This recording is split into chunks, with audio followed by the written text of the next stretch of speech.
भारतीय लोकतंत्र विश्वर सर्वबृहत लोकतंत्र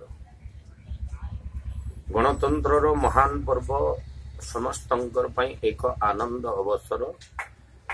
देश गणतंत्र को सुरक्षा देवा पई आमे निष्पत्ति नहीं था एवं जड़े सुयोग्य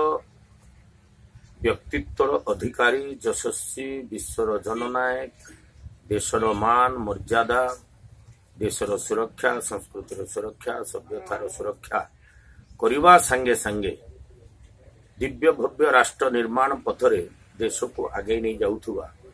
यशस्वी प्रधानमंत्री नरेंद्र मोदी आउ थे प्रधानमंत्री हुंतु एवं जो भली भाव में जुगांतकारी जनकल्याणकारी उपलब्धि से द्वारा लोकंकर सेवा करि चली गला 5 वर्ष है से सेवा अब्याहत रहू यही भावना रे समस्त को मु निवेदन करी प्रार्थना करी सादर अनुरोध करी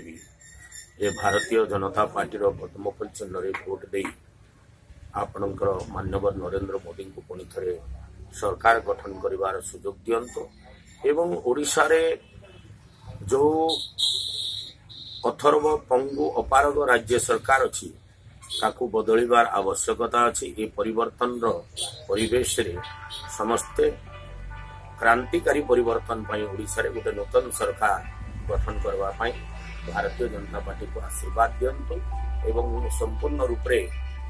विश्वास करे जे निर्वाचन रे भारतीय जनता पार्टी मिशन 120 हासिल करने जाउछि एवं लोकसभा प्रिय प्रधानमंत्री को पुणी थे प्रधानमंत्री करवारे अग्रणी भूमिका एठिकार लोकसभा सदस्य माने निर्वाह करेंगे एथिरे कौन प्रकार संदेह नहीं।